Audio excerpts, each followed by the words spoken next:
Salve a tutti, siamo a Radio Regno delle Due Sicilie. Oggi giovedì 6 agosto. Ci siamo resi conto che nei nostri territori c'è tantissima produzione artistica, un po' in generale, per esempio anche nella poesia, ma soprattutto per quanto riguarda la musica. Questa creatività è portata avanti da alcuni ragazzi che non solo hanno talento, ma hanno anche la curiosità, l'interesse per la ricerca musicale, la ricerca della storia musicale, che ovviamente nel caso del Regno delle Due Sicilie è attingere ad una ricchezza immensa, dunque tradizione ed inventiva, che permette di adeguare il tutto alla sensibilità di oggi. Mario Bellotti vi presenta per la sua rubrica uno di questi artisti, l'autore sia della musica che delle parole, della canzone iniziale e di altre canzoni che ascolteremo. Lello Traisci. A Mario e Lello la linea.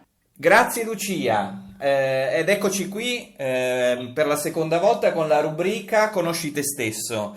E oggi abbiamo il piacere e l'onore anche di avere come ospite Lello Traisci. Ciao Lello.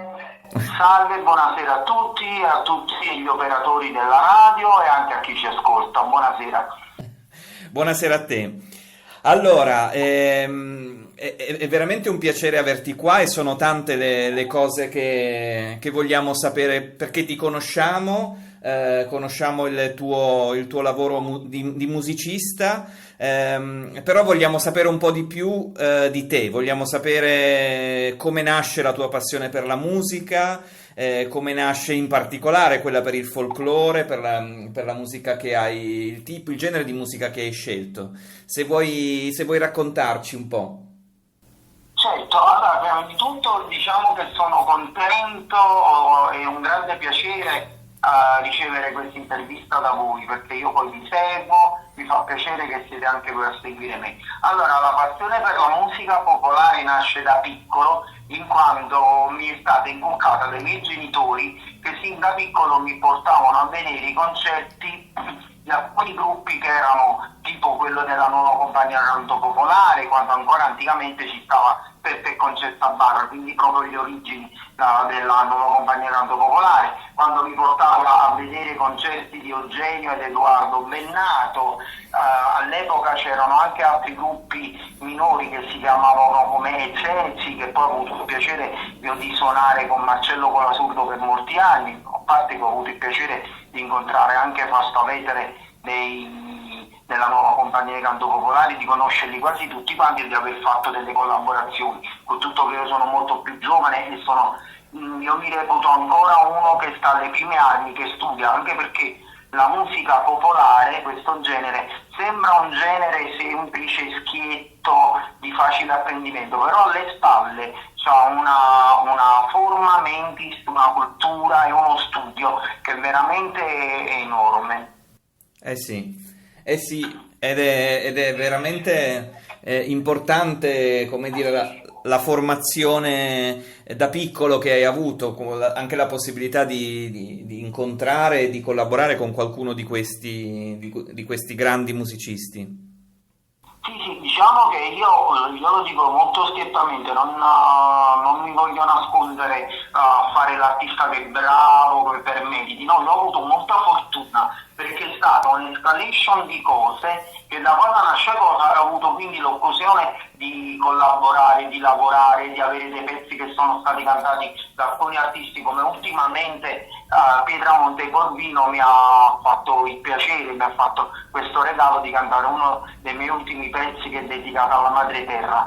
E bellissimo. quindi voglio dire, sono state delle combinazioni, dei mix che si sono creati, perché comunque studiando in conservatorio a San Pietro a Maiella, quando c'era come direttore Roberto De Simone, che comunque mi ha dato dei consigli, vedeva le mie attitudini, io ho studiato chitarra classica a San Pietro a Maiella, però comunque mi divertivo ogni tanto a cantare, vedeva che io avevo questa verve, perché io comunque tenevo come impostazione tra Peppe Barra e tra Colasurdo, allora mi ha fatto in modo che io li conoscessi, poi sono nate le cose. Poi io avevo la passione, a me piacciono molto le persone anziane, Io ho sempre avuto amici più grandi di me. Io sono nato 49 anni fa a Napoli, a Stoccavo, e me la so sempre fatta. Non ho avuto amici coetanei, ho avuto sempre amici più grandi che mi hanno insegnato, ho avuto sempre questa devozione per le persone più grandi. Quindi mi ha spinto, perché diceva giustamente il maestro, no? Dice: Lello, nella zona dove vivi tu, Castelvolturno, nessuno ha mai estrapolato quello che era la cultura popolare di là. Dice: tu increalo, inventalo. Allora io ho fatto le varie persone anziane che conoscevo, me ne sono andata a intervistare, ho registrato con i registratori le loro voci, le loro cose, mi hanno regalato dei detti. Difatti, vedete, ci sono alcuni canti miei che finiscono, per esempio quello che dicevo prima quando parlavamo al telefono, il canto dei braccianti, alla fine finisce con la voce di una persona anziana che racconta un detto, un piccolo detto, che poi che se va tradotto in dialetto proprio castellano, cioè il dialetto che parliamo noi in questa località, Castelvolturno, che ha origini poi osco-umbre. Diciamo che è una delle forme delle lingue autoctone proprio del primo popolo campano, gli Osci, e alcuni suffisti li ha lasciati e alcuni vecchietti se lo ricordano ancora, ed è una cosa bellissima secondo me. E quindi io poi ho fatto queste ricerche antropologiche sempre musicali e molte volte anche devozionali, perché poi c'erano molte signore che addirittura mi raccontavano le preghiere. Io ho trovato 6 preghiere in dialetto osco-umbro e le ho pubblicate. Difatti, se andate nella mia pagina Facebook dello Traisci troverete, ci sono canti e preghiere, è proprio una ricerca dove si sentono le voci di queste persone, canti e preghiere del folklore di Castelvolturno. E poi ci sta un altro che si chiama Canti e cultura popolare di Castelvolturno. E proprio io questa ricerca, come le mie canzoni del resto, le metto su questa piattaforma di YouTube, in modo che chi è appassionato se le scarica gratuitamente, perché io non lucro sulle mie canzoni, io faccio tutto da me, mi registro, mi faccio i video, spendendo anche dei soldi, però non mi piace lucrare. Se difatti i miei CD non sono in vendita, io quando vado a fare gli spettacoli, che quelli mi pagano, però almeno quello, i miei CD vengono regalati, proprio perché ho il piacere di stare vicino al mio pubblico, di avere un qualcosa. Molti dicono che sbaglio a fare questo, ma invece dico, proprio per salvare questo genere musicale che ormai sta scomparendo. Perché sta scomparendo? Perché vediamo che la televisione, le radio, tranne la vostra che mi sta dando questo spazio, non ci danno tanto spazio, fanno in modo che noi veniamo boicottati, non si sa perché, forse lo possiamo immaginare, però questo non è il momento. Ci sono forse logiche discografiche. Difatti, e quindi allora a me solo una volta c'è stata una produttrice che ha avuto il coraggio di produrmi un CD che si chiama La voce del popolo Napoli Souvenir, che era una ricerca che avevo fatto su Napoli, e secondo me ancora c'è qualche cosa con un'etichetta, si chiama la Smile Records, ancora c'è qualche cosa forse in giro, e l'hanno prodotto nel 2010. C'è stata questa produttrice, chissà perché fosse uscita pazzo di me, non lo so, non è vero. No, vabbè, scherzo. Può darsi. Ha avuto il coraggio, può darsi, sì, ma non ci credo. Comunque che ha avuto il coraggio di produrre questo CD, e voglio dire, per un periodo di tempo mi ha chiamato anche qualche canale privato televisivo, però mi boicottava, cioè mi mettevano un po' il bagaglio, perché nel CD c'era la famosa tammuriata delle tasse, che poi è quella che mi ha portato alla conoscenza a Napoli, mi ha fatto diventare, diciamo, un po' più conosciuto degli altri rispetto alle altre canzoni. Solo che quando andavo in questi anni dice: però non cantare la tammuriata delle tasse, dice: no, guarda caso, io voglio cantare proprio quella. E perché poi? Perché comunque parlare male delle tasse, parlare poi il testo è un pochettino, se lo ascolti è un pochettino tosto, ci sta una frase che dice: voi campate che da gente e poi sputtite sulla gente, allora dice: cavolo, tu fai delle accuse, ma non le faccio le accuse, cioè se vediamo per esempio Mani Pulite è quello che è successo. Quindi voglio dire, vabbè, cambiamo argomento, parliamo di musica. Parliamo di noi, Lello. Allora, è un piacere stare ad ascoltarti, ed è bellissimo sapere che tu riporti in vita delle tradizioni, le musiche devozionali, le musiche popolari. e che diciamo le rendi fruibili addirittura gratuitamente, quindi fai proprio un servizio grandissimo. Io adesso volevo chiederti e parlarti più della tua musica. Tu scrivi sia la musica sia i testi. Musica, testi ed arrangiamenti. Ci racconti un po' come nasce? Allora, la maggior parte, non ci crederete, questa è una cosa strana. Allora, io sono uno dei pochi che dice, ce l'ho sentito dire da qualcun altro, però non mi ricordo chi è. Cioè, in effetti io sì, le mie canzoni me le scrivo, però io sono convinto che loro già esistono come energia, come qualche cosa che non riusciamo a vedere, perché del resto noi una canzone non la vediamo, la sentiamo, però tu la canzone effettivamente non la puoi toccare la partitura, puoi toccare il CD, puoi vedere il video, ma tu la canzone in sempre sei un qualcosa di astratto, no? Certo, sono onde, sì. Non ha una sostanza fisica. Certo. Allora io sono convinto che le canzoni, le poesie oppure l'idea di un quadro vivono in questa atmosfera. Noi siamo solo un tramite che le riesce a percepire e poi a tramandarle. Quindi a parte che comunque la maggior parte delle mie canzoni mi sono state ispirate attraverso gli studi che ho fatto, le interviste che facevo ai vecchietti, agli studi che facevo con gli altri miei amici quando organizzavamo i video. Per esempio c'è un altro canale che si chiama Rocco Donatelli, dove ci sono tutte delle trasmissioni che noi facciamo che parlano della storia della nostra terra.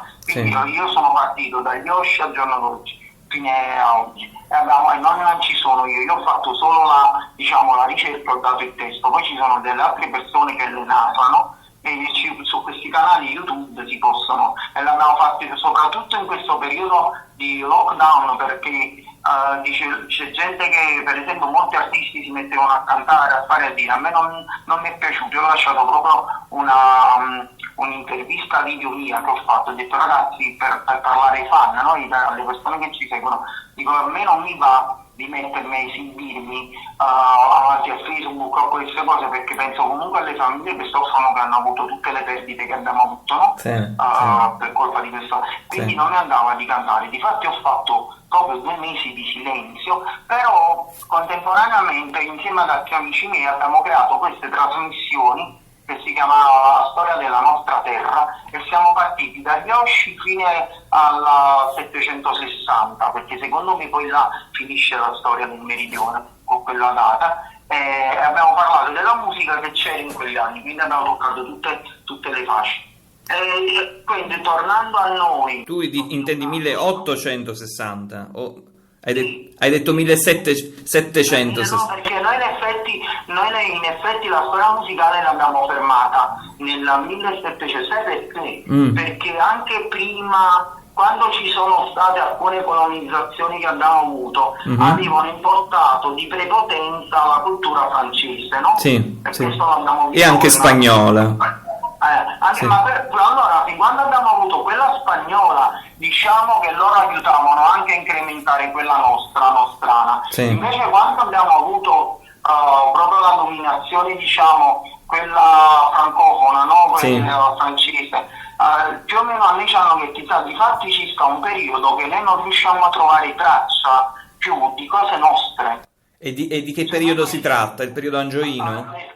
Sì, bravo, quello angioino. C'è stata una sorta, difatti io lo dico nella ricerca, secondo me c'è stata una sorta di censura nel meridione dell'Italia, perché non si riesce, poi se l'ho detto, anzi ho invitato gli altri che se trovano delle cose di darcele, perché questa è un'utopia, un'ideologia che mi sono creato. Certo, sì, è un'ipotesi. Non ho trovato niente, soprattutto nel territorio. Dico, ma vuoi vedere che forse hanno messo una censura su tutto quello che riguardava la nostra cultura?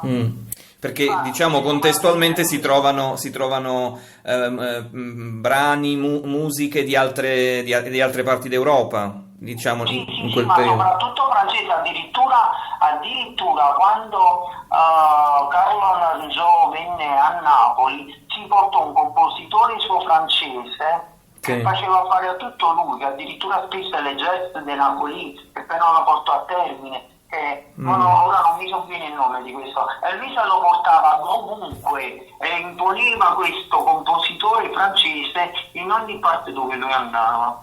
Ho capito. E quindi, però voglio dire, questo non è quello che noi abbiamo trovato, però Certo. nulla ci può stare, poi dice no guarda ma c'è anche questo, perché poi ecco gli studi antropologici perché non si chiama storia? La storia è quando tu c'è delle conferme scritte, noi non abbiamo trovato nulla di scritto che Sì. dice qui hanno messo un veto, hanno messo un punto dove hanno vietato. Questa è una Certo. supposizione che facciamo noi, quindi Certo. va presa con le pinze. Certo, certo. Beh, No. insomma, diciamo che chi ci ascolta potrà magari cogliere qualche spunto anche come un guanto di sfida, possiamo dire. No, come un guardo di sfida, come una cosa proprio di collaborazione, perché noi più sappiamo della nostra storia meglio è, perché Certo. così possiamo fronteggiare anche quando viene qualcuno da un'altra parte dice ma voi, dice no aspetta, perché io dico questo, il miglior modo di accogliere è conoscere prima se stessi. Se noi conosciamo bene noi chi siamo, possiamo andare d'accordo con tutto il mondo e quindi avere Certo. poi questa fruizione tra le varie culture, perché Sì. noi non ci dobbiamo chiudere, noi dobbiamo essere aperti a tutti, però dobbiamo prima avere le fondamenta ben fisse, ben radicate nella nostra terra con la conoscenza nostra. Difatti io mi incavolo, e lo voglio dire, quindi poi da una cosa passava. Dico, ma perché le mamme portate tutte alle scuole di latinoamericani? Ma portate alle scuole di danza nostra, Sì. della tarantella, alle scuole Sì. della danza della tammurriata, delle villanelle. Sì, Cioè, certo. di questo latinoamericano c'è scocciato, sulle spiagge tutti ballano il latinoamericano. Ma facete una tarantella, benedetti. Certo, è così bella. È così bella. Senti, Lello, il prossimo argomento, lo anticipo, sarà proprio quello che tu hai cominciato a toccare, quello dell'identità, ma nel frattempo io vorrei far sentire un tuo brano, il primo brano. Sarebbe?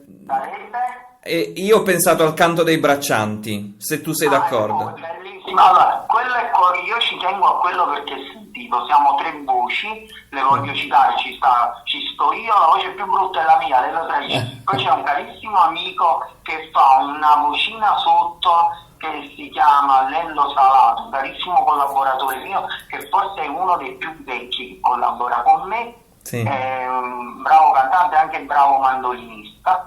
E poi ci sta mia sorella che anche lei cantava a suo tempo, adesso che c'è un'età, che me la sono trascinata, ho detto senti mi serve una voce femminile e io vorrei che lei dopo molto tempo e si sente questa voce che ha interpretato il pezzo. Sì. E questo è. Molto bello. Buon Evviva! ascolto. Buon ascolto.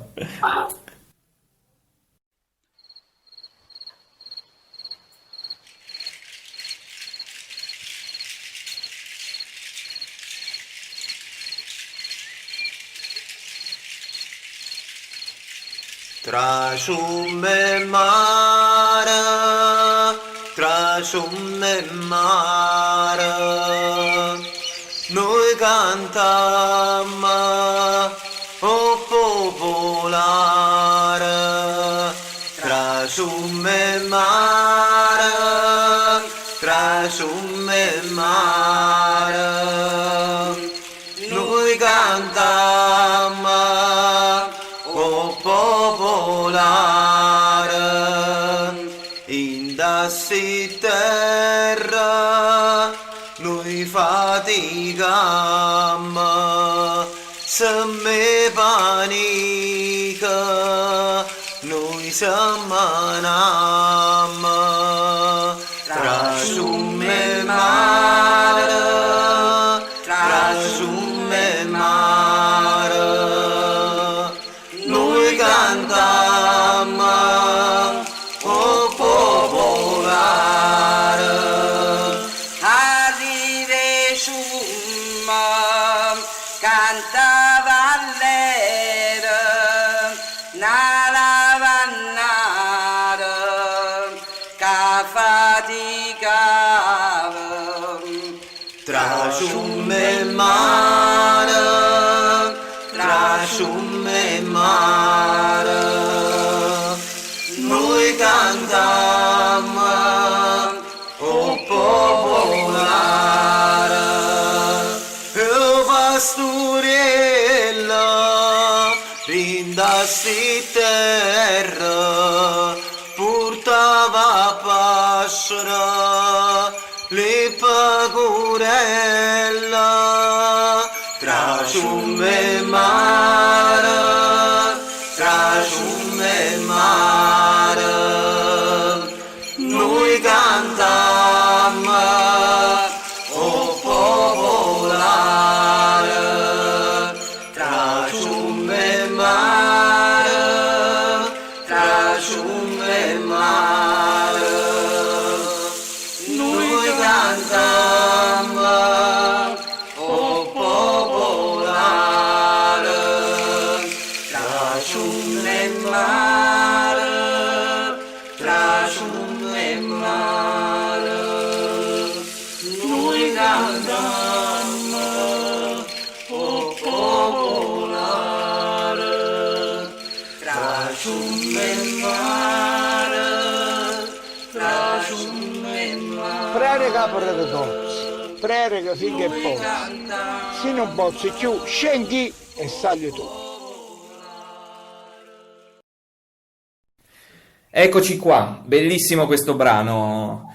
Allora, Lello, siamo rimasti a parlare di un concetto che tu hai introdotto in un modo perfetto, che è quello dell'identità, cioè l'identità di un territorio, l'identità di una civiltà, di una popolazione, ed è quello che si avverte proprio ascoltando queste note, queste parole eseguite proprio in questo modo. Io penso che sia un'intenzione voluta tua come compositore e come esecutore, è così? Sì, in effetti io mi feci una promessa quando ho deciso io prima suonavo solo, quando ho decisi poi di cantare e di comporre, che incominciai a capire che forse avevo qualche attitudine anche a fare questo, che poi è nato tutto per caso, perché in effetti avevo un gruppo, 2 o 3 volte non venne più il cantante, gli amici miei, Lello, provaci tu, ma io in effetti avevo anche vergogna prima di presentarmi, di parlare, ero un tipo abbastanza chiuso, poi piano piano mi sono fatto, Ti sei sciolto? molti. Sì, devo dire la verità, molto mi ha aiutato Marcello Colasurdo, che avendo avuto molte esperienze lavorative con lui, ma su grandi patti, ne abbiamo fatto veramente delle cose eccezionali. Basta pensare che Marcello Colasurdo ha collaborato anche con Peter Gabriel, con la Real Gold, quindi va in America e lui è considerato la voce del Vesuvio. A me invece qua molto umilmente, perché non mi paragono a lui, ma non esiste proprio,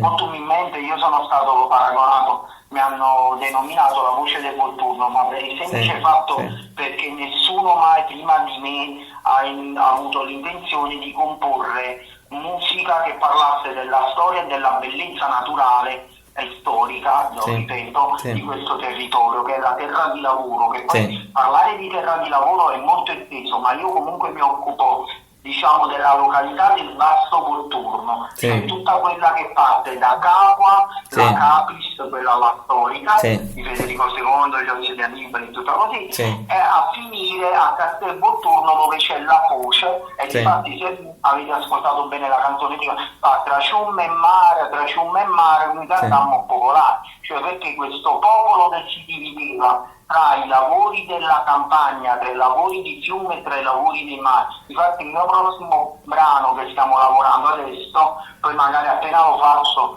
sarete la prima radio che lo mando, si chiama L'acquaiola e Castiella, cioè l'acquaiola altro che non era. Questa è stata l'ultima intervista che ho fatto a una vecchietta di circa 96 anni, che poi è venuta meno purtroppo pochi giorni fa, e prima di andarsene disse devo parlare con lei, perché poi adesso, scusate se da una cosa va dall'altra, adesso sta diventando una gara, tutti i vecchietti che hanno qualche ricordo che vi assicura, telefonano, dice Lello, domani vieni qua, dobbiamo fare un'altra registrazione, è una cosa bellissima, cioè io ho svegliato, veramente ho svegliato gli animi delle persone anziane di questo paese, a me fa piacere, perché io li voglio, cioè, le persone anziane, gli anziani sono la nostra storia, sono le nostre biblioteche viventi, il nostro patrimonio. Dobbiamo vivere.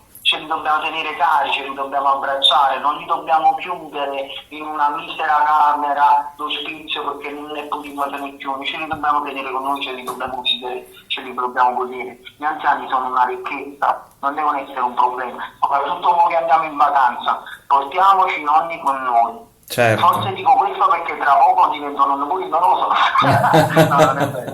Però voglio dire, vabbè, comunque. E anche il bello della lentezza, Lello, non trovi? Cioè, Sì, ma di fatto, allora, voi dovete sapere che la cosa bella del meridione è che abbiamo conservato questo ritmo calmo, Sì. lento, cioè non si corre per acchiappare la metropolitana, Sì. non si corre per pigliare, perché io arrivo tardi e che devo fare? Ho perso il pullman, non è la fine del mondo, inizio a lavorare mezz'ora dopo, me ne vado mezz'ora dopo. Cioè Sì. non posso rovinarmi la vita, non è che io per lavorare, per correre, per avere questa bellezza che ci hanno inculcato, no? Questi signori della logistica industriale, io devo uscire pazzo che poi quello che guadagno me lo devo andare a spendere dallo psicologo, no? Non esiste proprio. Io lavoro per vivere e non è che vivo per lavorare, quindi mi piglio i miei tempi. Se devo andare alle 9, Sì. però per caso succede o che buco la ruota o che faccio tardi, non me ne può fregare di me, arrivo alle 9:30, me ne vado più tardi, ma non è che posso uscire pazzo perché devo correre appresso a queste, i tempi sono quelli, purtroppo noi abbiamo una giornata di 24 ore dove 8 le dobbiamo usare per lavorare e 8 le dobbiamo usare per riposarci, tutto quello che c'è in mezzo lo dobbiamo usare per le cose belle. certo.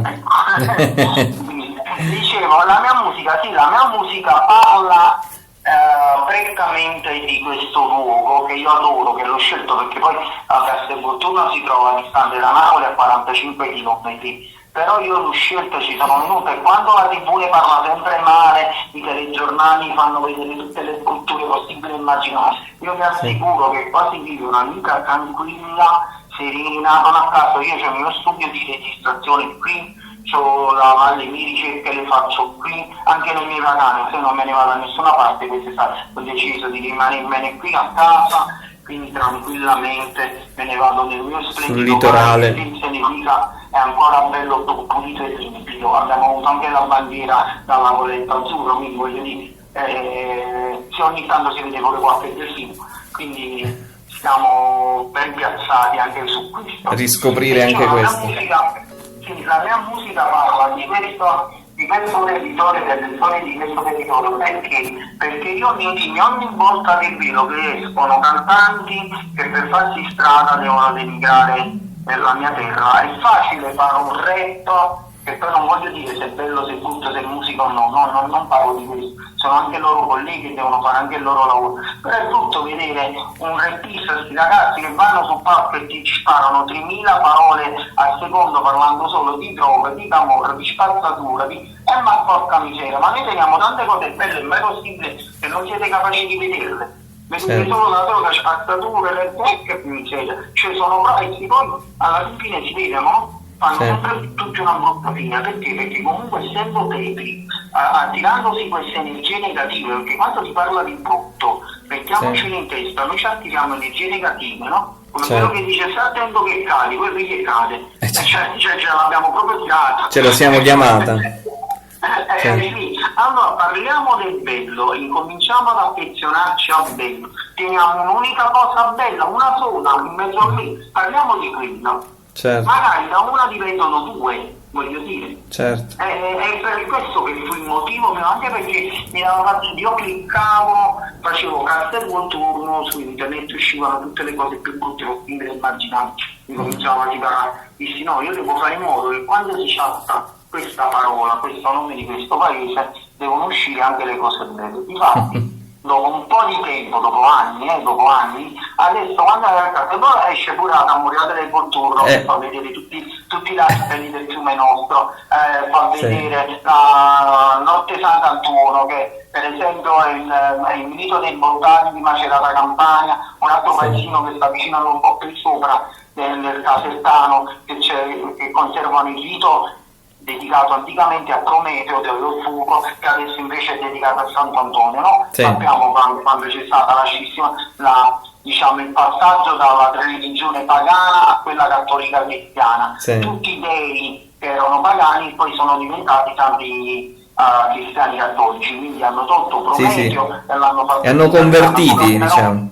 sì, però alla fine il rito è rimasto sempre quello del cibo, del fuoco sacrificale. Sì. E quindi io ho voluto creare questo genere musicale su questo territorio proprio per cercare di far allontanare questi ragazzi che parlano sempre delle cose brutte, che bene o male ci sono, vanno parlando, ma già ci bastano i telegiornali. Quando si fa musica, quando si fa arte, parliamo del bello. Sì. È come se un pittore ci, che ne so, fa il ritratto a un poveretto che è morto, ma cioè, voglio dire, a natura morti ci sta bene, ma che tu mi fai un cadavere, un coppoletto che è un poco squalido, invece cerca di pigliare una bella donna, invece mi fa il bel volto angelico di una bella ragazza, secondo me il quadro viene venuto prima. Senti Lello, no, sorrido perché hai la capacità di anticipare gli argomenti che mi ero segnato nella scaletta, e quindi il prossimo, dopo il prossimo dopo il prossimo non ci siamo messi d'accordo, no. No, allora il prossimo brano lo scegli tu.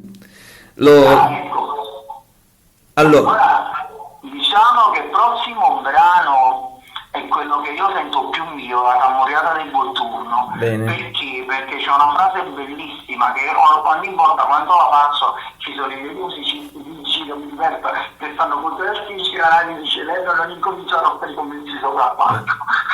Che è la famosa frase che dice tra Cavour e Garibaldi c'è un guaiani a tutto quanto, eccetera eccetera. Certo.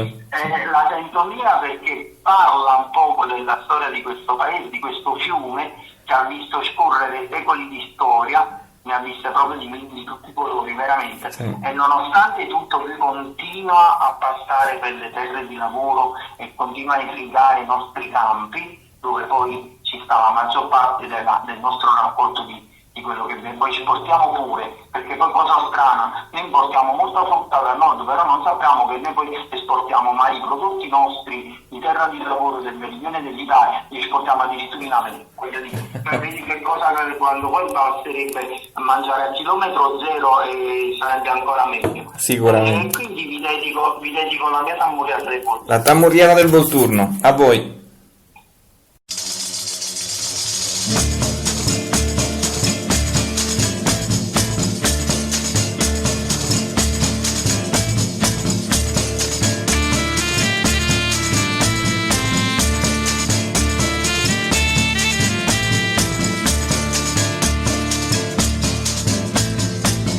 Tamurriato Volturno, con le fatte che sto mondo, e con tanta devozione, canta storia e sta nazione, tra Cavour e Garibaldi c'è un guaiano a tutto quanto, e che scusa l'unità, ci ruba una dignità.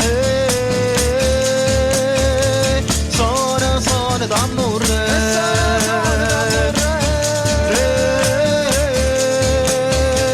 suona tambure.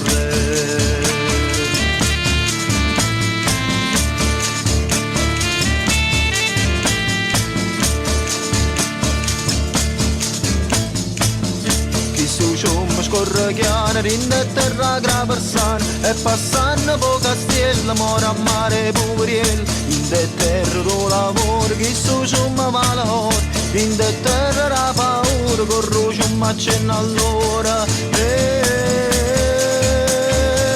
suona tambure.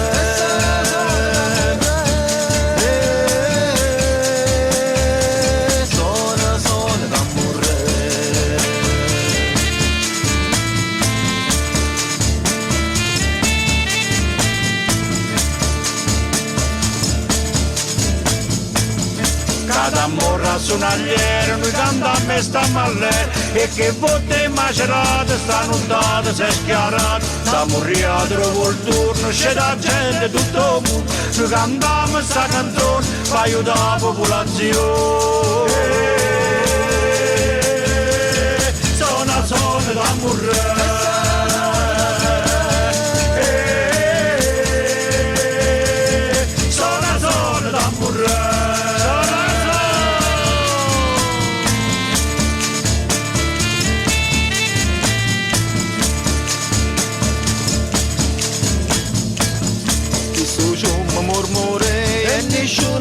la crede e con mille tarantelle se io vai a Masani canto sole e canto c'è un guaiano a tutto quanto ma se a gente mo si incazza combiniamo cose pazze sono da morire